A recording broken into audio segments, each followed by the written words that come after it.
Sourdine, comment ça va? Il y a eu l'annonce de ton prochain combat. Ça fait 4 mois maintenant que ton dernier combat s'est passé. Comment ça se passe? Comment tu te sens en ce moment? Ça va super. Je suis en pleine forme. La préparation, elle a commencé et j'ai hâte d'y être, déjà. On va revenir d'abord sur Israël Adesanya. Pendant ces 4 mois, tu as eu le temps de mesurer ce que tu as accompli. Qu'est-ce que ça représente pour toi finalement maintenant, cette victoire 4 mois après? Je suis super content.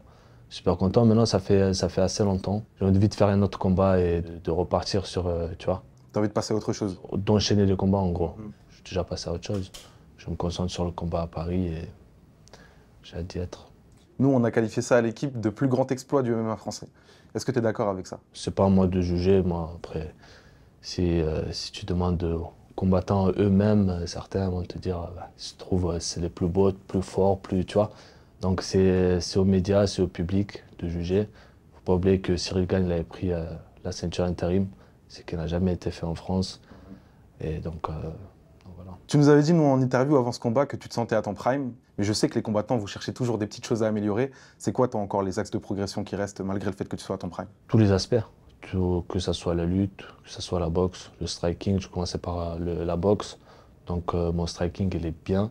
Mais voilà, il y a toujours des choses à améliorer. Donc je mets l'accent sur la lutte en ce moment, mais j'oublie pas mon point fort, qui est la boxe. Et c'est beaucoup de petits détails. Comme je dis toujours, à un certain niveau, c'est que des petits détails et on y est. Est-ce qu'il y a des axes de progression aussi qui sont en dehors du combat? Par exemple, la communication, aujourd'hui, tu communiques plus. Est-ce que c'est des axes aussi sur lesquels tu as envie de devenir encore plus fort? Oui, bien sûr, bien sûr. Tout ce qui est médias, tout ça, les interviews, ça fait partie du game et je suis conscient. Aussi pour apprendre l'anglais, je fais un effort et c'est ça qui est important. C'est un peu compliqué pour moi aujourd'hui, je parle 3 langues, je parle bien. Et l'anglais, ça a du mal un peu à rentrer, mais on est dessus. Et... Tu parlais tout à l'heure de ce dont les médias parlaient et ce dont le public parlait. Une chose dont on parle beaucoup, c'est le visage du MMA français. Il y en a beaucoup qui disent que c'est toi, il y en a qui disent que c'est Cyril Gane, il y en a d'autres qui disent que c'est Cédric Doumbé. Toi, comment tu te positionnes? Tu considères que c'est qui le visage du MMA français aujourd'hui? Pour le moment, c'est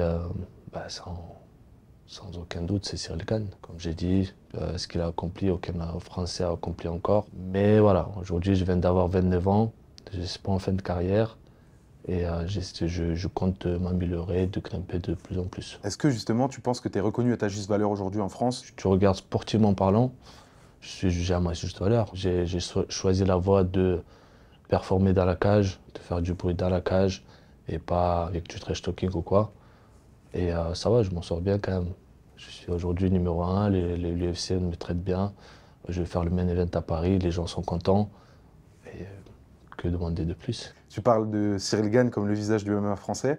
Cyril Gane, c'est quelqu'un que tu connais, tu as sparé déjà avec lui notamment. Ça va être qui le premier entre toi et lui qui va prendre la ceinture, tu penses? En tout cas, moi, c'est pas ce que je recherche. Je m'en fous d'être le premier ou le 10e. Ou... Tout ce que je veux, c'est la ceinture. J'ai donné la parole à mes proches, à ma famille, que voilà, je deviendrai un jour champion et c'est honorer ma parole. C'est ça le plus important pour moi. Tu étais pressenti, justement, on parlait de cette ceinture, tu étais pressenti comme backup pour le combat entre Khamzat Chimaev et Dricus du Plessis en août prochain.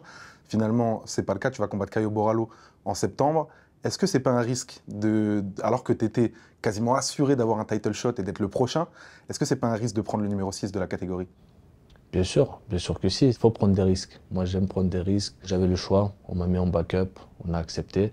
Mais aussi, on a dit, s'il n'y a pas de backup, personne ne se blesse et que j'ai pas de combat, mettez-moi Caio en septembre en main event. On a mis nos conditions, que je n'ai pas à me déplacer là-bas parce que je suis toujours au poids. À 3 jours du combat, je peux aller prendre l'avion et faire le poids. Pas de souci. Au début, ils ont accepté, ensuite ils sont revenus vers nous, ils nous ont dit il faut obligatoirement y aller sur place, faire le poids. Dans ce cas-là, non, c'est pas bon pour nous. Décalage horaire, aller faire le poids, rester là-bas une semaine, revenir, encore décalage horaire. Et alors que le combat est dans 2 semaines à Paris, dans ce cas-là, on a mis le backup de côté. On va se concentrer sur Borralho. Caio, justement, est-ce que tu peux me parler de lui? Il y a eu ce petit épisode de Trash Talk, on y reviendra plus tard, mais avant tout, le combattant. Qu'est-ce que tu penses de lui? Est-ce qu'il y a des choses que tu crains chez lui? Caio, qu'est-ce qui est dangereux chez lui? C'est un combattant. Il est complet. Ouais, il est complet, il est moyen partout. Mais voilà, on est serein, on est confiant et on reste positif. Bon, est-ce qu'on peut revenir sur cet épisode, cette vidéo qui a fait beaucoup parler dans la sphère MMA? Caio que eu conheço é esse aqui, ó. Ele tava no Funch. isso, cara? Tá gostando, né? Quand tu auras fini tes trucs de maquillage et d'OnlyFans, on réglera ça. Aujourd'hui, j'ai l'impression que tu as changé de ton, que tu as compris justement à quel point la com était importante, à quel point ça peut être une arme aussi. Ça a été quoi le déclic finalement? Le déclic, c'était d'être le numéro un. J'ai toujours dit que je parlerai quand je prouverai. Je ne vais pas parler alors que j'avais prouvé. Tu vois ce que je veux dire? Ouais, bien sûr. Donc aujourd'hui, je suis numéro un, je pense que je suis légitime. Et pareil, pas trop y aller dans les trucs d'insultes, trash talking, tout ça. Les mecs qui s'insultent entre eux, c'est devenu la mode, etc. Je veux montrer aux gens qu'on peut promouvoir les combats autrement et c'était rigolo. Il n'y avait pas de manque de respect. Et puis voilà, le déclic, c'était que maintenant je suis légitime. L'UFC Paris qui aura lieu le 6 septembre. Déjà, ça te fait quoi, toi, de revenir à Paris? Et cette fois-ci, en tant que main event, la dernière fois, c'était en co-main event. Ça change quelque chose ou pas, d'être la tête d'affiche? J'aime beaucoup combattre à Paris. J'aime beaucoup l'ambiance, le public, et puis devant ta famille, c'est quelque chose d'incroyable. Et en plus de ça, être en main event, ouais, bien sûr. Bien sûr, je suis très content et je sais que la progression, elle est là. Comme j'ai dit l'année dernière, j'ai dit l'année prochaine, je serai en main event. Aujourd'hui, on est 2025, l'année prochaine, et je suis là. Revenons à Khamzat Duplessis, le combat en août. Deux personnes qui sont dans ta catégorie, que tu peux peut-être affronter dans le futur.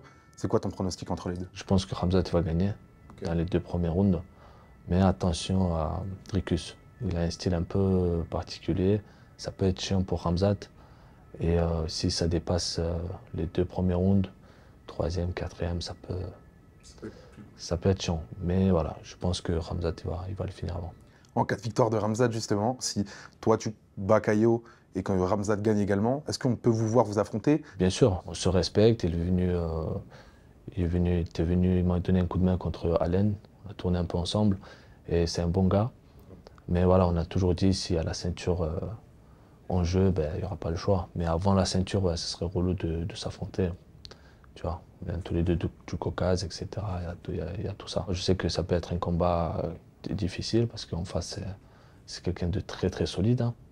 Mais voilà, on a tous des points faibles et le jour J, quand ça va arriver, ben, il faudra travailler beaucoup, beaucoup. Ta relation avec Nicolas Haute maintenant, vous formez un duo qui dégage une vraie alchimie. Est-ce que tu peux me parler de ta relation avec lui? Relation, ben, ça change pas, hein, ça change pas, on se connaît depuis longtemps. Il y a beaucoup qui savent pas, il était au MMA Factory, j'étais au MMA Factory, il a déjà géré ma nutrition, que ce soit l'humain ou même en tant d'entraîneur. C'est quelqu'un de très intelligent et il sait ce qu'il fait. Il sait ce qu'il fait et aujourd'hui de travailler avec lui, c'est une bonne chose. En fait, ça match bien. Puis dans l'équipe, pour pas oublier, il y a Rodrigo Alamos qui fait un excellent boulot en Muay Thai et surtout Daguerre Mavov. C'est mon grand frère, il est dans le game, ça fait 20 ans. Après, il n'aime pas tout ce qui est caméra et tout, il n'aime pas qu'on parle de lui, c'est un gars dans l'ombre, tu vois. Mais il est en Géorgie aujourd'hui avec moi. Il est là dans toutes mes préparations, avant, tout le temps, toujours là. Aujourd'hui, quand on parle de toi, on pense directement au fait qu'il y a la ceinture qui est très proche. Mais derrière la ceinture, derrière le MMA, finalement, on te connaît peu. Qu'est-ce que tu aurais à dire sur qui est Nassourdine Imavov en dehors de cette ceinture qui est la quête absolue et en dehors du MMA? Qui est Nassourdine Imavov? Oh là là. Il faut savoir une chose, c'est que je déteste parler de moi. Ma vie, c'est du MMA. J'aime bien passer du temps avec la famille. Ma vie, elle est ennuyante. On est en 2025, là aujourd'hui, tu as 29 ans. Si je te demande de te projeter en 2030, qu'est-ce qu'il aura fait Nassourdine Imavov et il sera où? En 2030, Nassourdine Imavov, je ne sais pas si je serai encore dans le game du MMA. Peut-être j'aurai arrêté la carrière. Parce qu'on est quand même, j'ai 29 ans et on est à un combat de la ceinture. Ouais, je pense en vacances, à la plage, réussi, les lunettes, un petit cocktail. Une fois la ceinture acquise, il y a un plan? Ouais, je vais la défendre. Je pense que je vais la défendre pour... Tac. Et ensuite, ça y est. Hein. Je ne suis pas du genre à me dire, après, on ne sait pas ce qui va se passer. Hein. Mais ouais, je prends la deuxième, troisième. Au début, oui. Quand je commençais ma carrière, je voulais 2 ceintures. Ouais, double champion et tout, incroyable. Une star, fame, tout ça. Mais aujourd'hui, tout ça, ça ne m'intéresse plus.